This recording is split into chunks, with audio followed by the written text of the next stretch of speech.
Inicial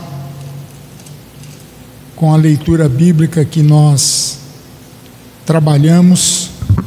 Eu quero continuar falando desses 3 tempos na vida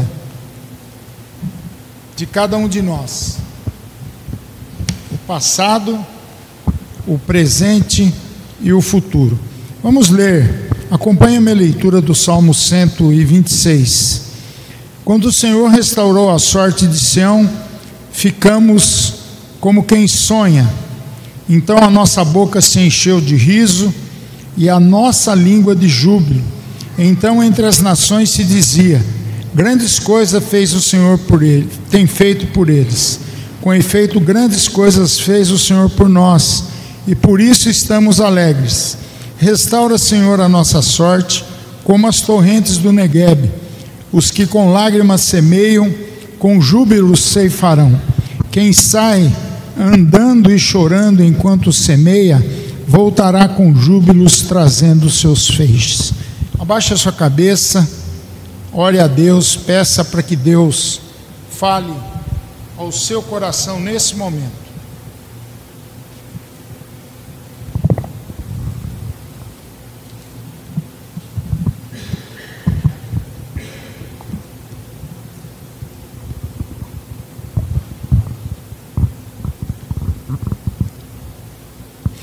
Pai querido, Paizinho amado, nós nos colocamos diante do Teu trono de graça agora, pedindo que o Senhor fale ao nosso coração, nesse último culto de louvor e adoração que prestamos a Ti, Pai.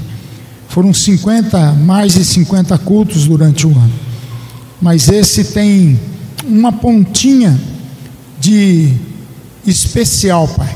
É quando nós olhamos para trás e damos graças por tudo que passamos, pelos momentos difíceis, pelas tristezas, pelas perdas, mas também podemos hoje te agradecer pelo dia de hoje, pela graça, misericórdia que são derramadas sobre as nossas vidas.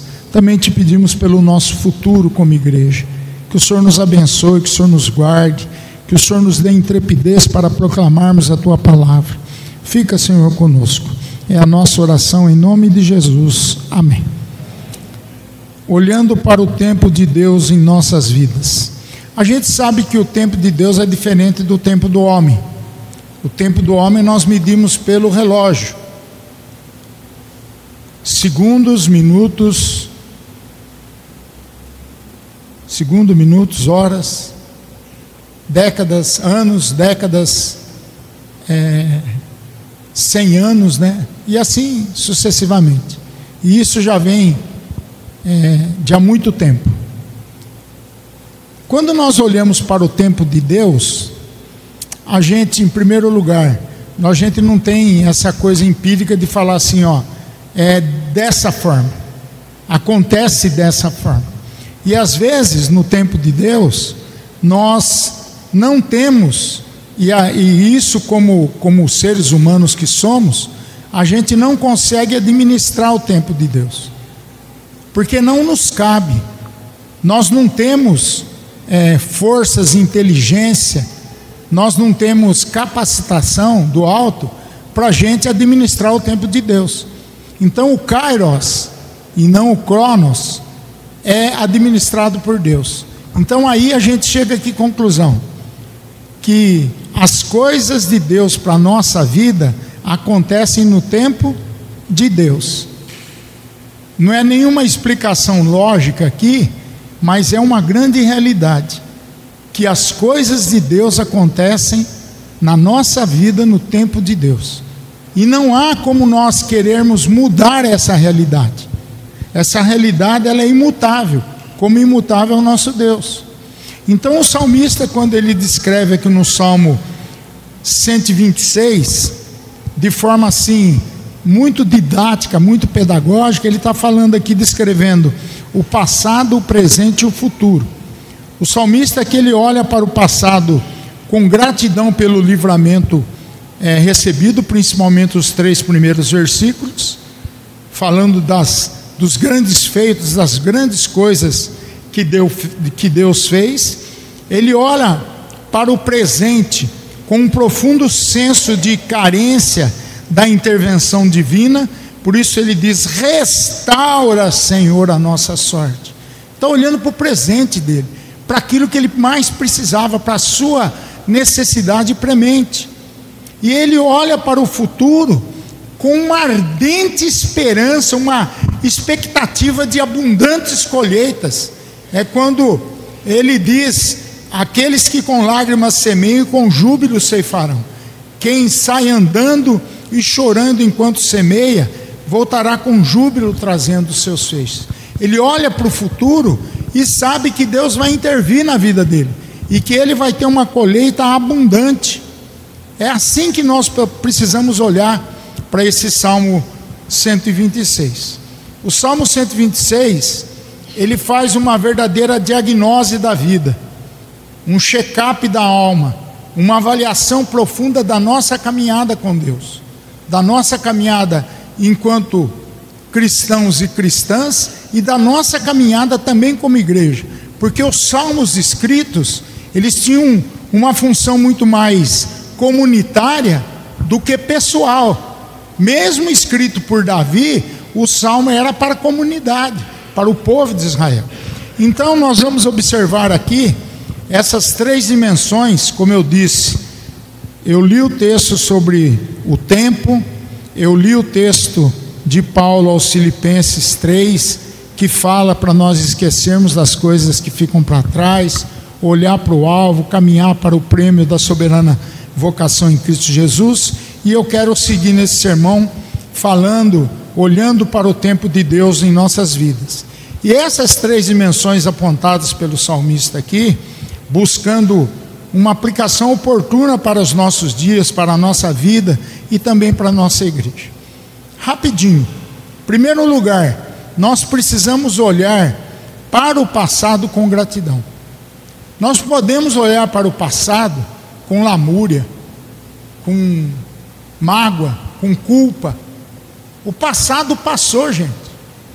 A gente precisa, de uma vez por todas, ajoelharmos perante o trono da graça de Deus e falar assim: ó, Senhor, me perdoe de tudo aquilo que eu vivi no passado, que não me serve mais, que não me ajuda mais, que me martiriza e que fica como um verdugo no meu cangote aqui, querendo me desestabilizar. O passado, ele tem por objetivo isso: te desestabilizar, te lançar culpa, ficar atormentando, porque quem age no passado é o diabo, não Deus. Deus já escreveu a nossa história. O diabo, como tem o nome de diabolos, no grego é acusador. Ele quer nos acusar por aquilo que nós fizemos e não por aquilo que nós fazemos na atualidade. Então, nesse sentido, o contexto aqui apresentado, qual é? Jerusalém havia sido cercada, invadida, saqueada, ferida pelos caldeus. Nabucodonosor impiedosamente feriu a espada os homens, mulheres, crianças. Muitos foram entrincheirados, morreram de fome e de sede, antes de serem esmagados pela truculência babilônica. O povo hebreu foi arrastado como um bando de animais para a Babilônia, dos ídolos e das feitiçarias. 70 anos se passaram e Deus abriu-lhes a porta da prisão, quebrou todos os grilhões de ferro e eles voltaram para a sua terra, reconstituíram o templo, resgataram os seus sonhos e continuaram a servir o Deus vivo. É bom lembrar aqui que isso tudo está registrado no livro de Jeremias, quando ele fala da deportação para a Babilônia. Lá no Antigo Testamento, nos primeiros livros, também falam disso. Mas Jeremias, o profeta chorão, ele mostra tudo o que iria acontecer. Enquanto os profetas do palácio diziam: não, esse negócio vai durar 2, 3 anos. Vinha Jeremias falar: não, gente, vocês estão tudo enganados, vai ser 70 anos. Por isso que nós chamamos Jeremias, do ponto de vista bíblico, de o profeta do caos. Jeremias é o único profeta que profetiza, além de Oséias. É interessante a gente citar também Oséias, que são os 2 profetas do caos. que só vão profetizar o quê? Desgraça para o povo de Israel. E ele vai mostrar claramente como isso iria acontecer, quanto tempo iria acontecer e quando eles retornariam do cativeiro. E é interessante que no tempo certo, no tempo de Deus, no Kairos de Deus, o que Deus faz? Traz eles de volta.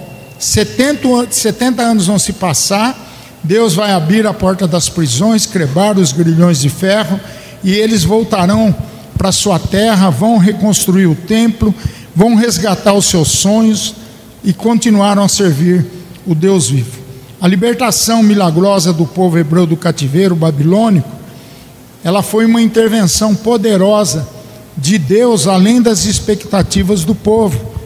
Tanto é que o versículo 1 ele diz: quando o Senhor restaurou a sorte de Sião, ficamos com quem sonha. E quem que tem direito a sonhar? O povo de Deus tem direito a sonhar. Aquele que não segue a Deus, aquele que não entregou o seu coração para Deus, aquele que não está nem aí com Deus, ele não tem o direito de sonhar. O sonho dele é o sonho do mundo, não é o sonho da glória. Quem tem direito a sonhar é o povo de Deus. O povo de Deus tem direito a sonhar, porque ele sonha os valores do reino, ele sonha o valor da glória eterna. Então, um testemunho entre as nações. Então nossa boca se encheu de riso, a nossa língua de júbilo. Então entre as nações se dizia: grandes coisas o Senhor tem feito por eles. Olha aqui o povo dizendo isso em relação a Israel, né? Um testemunho entre as nações, um motivo de grandiosa e exultante alegria para o povo. Versículo 3: com efeito grandes coisas fez o Senhor por nós, e por isso nós estamos alegres.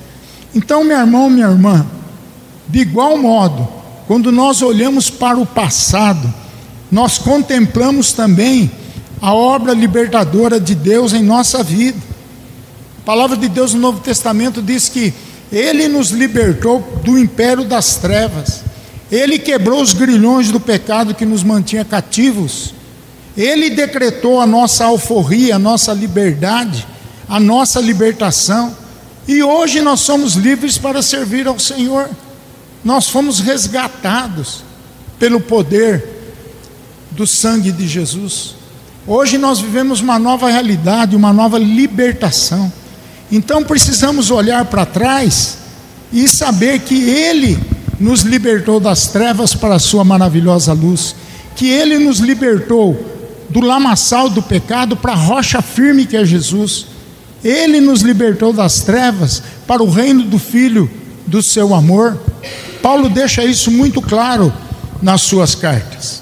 Então, meus irmãos, olharmos para o passado com a ideia de contemplarmos a libertação de Deus, tudo aquilo que Deus fez na nossa vida. Quando Deus nos chamou, quando Deus nos regenerou, nos justificou, quando nós nos convertemos, quando nós entregamos a nossa vida para Jesus, tudo isso é motivo de gratidão, olhando para o passado, não olhando para o passado em relação a tudo aquilo que nós experimentamos de tristeza, de fracasso, de dor, de perda. Isso serve do ponto de vista humano para nos amadurecermos, para a gente crescer humanamente falando. Mas do contrário, a grande maioria das coisas é perda, é dano, é caos, são coisas que a gente precisa deixar lá no passado. E de uma vez por todas, você se ajoelhar, clamar e colocar essa culpa, essa falta de liberdade, tudo que você viveu anteriormente, coloque diante de Deus e deixa Deus tirar isso de você. Segundo lugar, olhar para o presente com temor. Ao versículo 4: restaura, Senhor, a nossa sorte, como as torrentes do Negueb. Eu não sei se vocês já viram no Instagram, nas redes sociais, YouTube, o Negueb. O Negueb é ele está localizado dentro de um grande deserto. E alguns meses no ano ele fica completamente seco. Certo, Plínio? O pastor não está falando besteira. Ótimo. Mas com as chuvas que descem dos montes, o que o Negueb se torna na época das chuvas? Um rio extremamente caudaloso. Um rio extremamente caudaloso. Agora imagine para quem planta, para quem depende da água do rio, por exemplo, como os ribeirinhos aqui no nosso Brasil. Imagine, ele está dizendo aqui assim, ó: restaura, Senhor, hoje, agora, aqui, restaura a nossa sorte. E ele tem a lembrança do Negueb. Olha lá, como as torrentes do Negueb, que trazem, as correntes trazem o quê? Fartura, comida, plantação, trazem tudo aquilo que os povos que moram do ponto de vista ribeirinho e das cidades próximas possam usufruir da bondade que é o rio. E o rio fica cheio por alguns meses, e nesse tempo que eles aproveitam para estocar água, e nesse tempo que eles aproveitavam para pescar, e tudo tinha. Então ele está dizendo assim, ó: o salmista vai olhar para o passado, vai celebrar o passado, mas ele roga a intervenção de Deus no presente. Sabem por quê, gente? Isso eu falo algumas vezes aqui, quando alguém me fala assim, tem uns 2, 3 aí na igreja que fala assim: ah, mas nossa escola dominical tinha 250 membros na escola dominical. Gente, as vitórias de ontem não servem para nos conduzir em triunfo hoje. O mundo muda, a igreja muda, as pessoas mudam, e não adianta a gente querer fazer diferente e reinventar a roda. Não adianta. A vida do povo aqui, se a gente olhar para esse texto, ela estava árida como o deserto de Negueb. A seguidão havia tomado conta do mesmo povo que estava exultando há pouco tempo atrás. Há pouco tempo atrás. O salmista aqui, ele não se acomoda, ele clama por intervenção divina. Ele sabe que a crise não é final, que Deus não acabou de escrever a sua história. Ele sabe que Deus ainda pode intervir. Ele sabe que só Deus pode reverter a situação, que só Deus pode agir de forma milagrosa.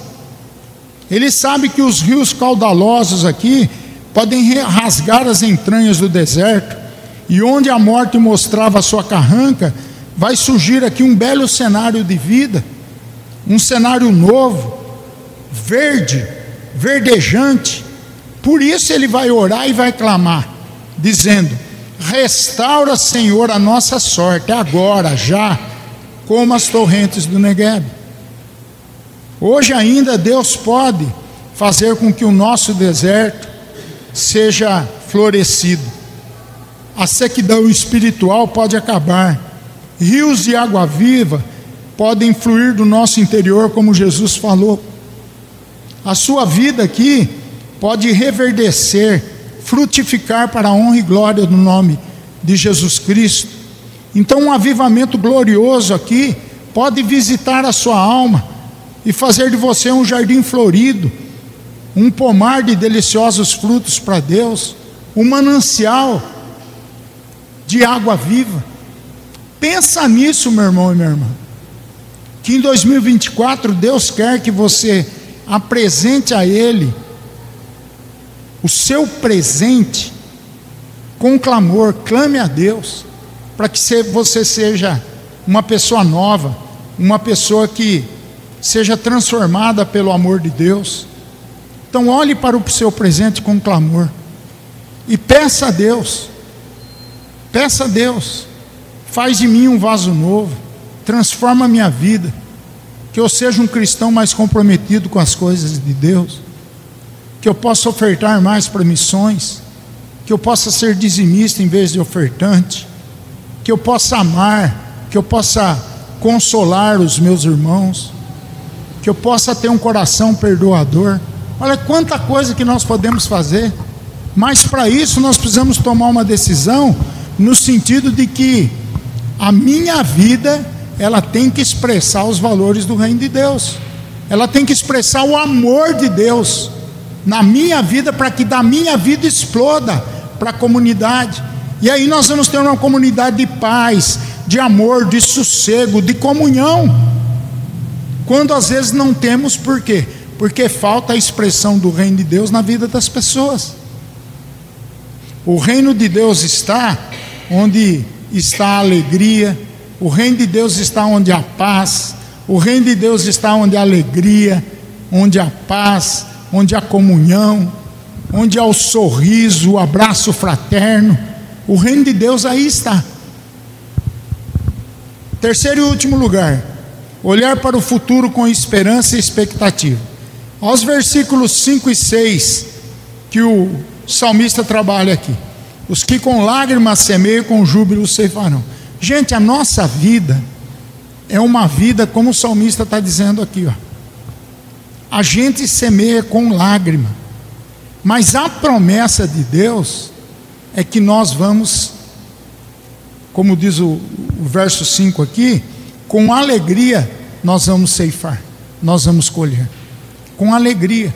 Às vezes é preciso que haja o choro, a tristeza, mas a alegria vem pela manhã, a alegria vem pela manhã, é promessa de Deus para a nossa vida.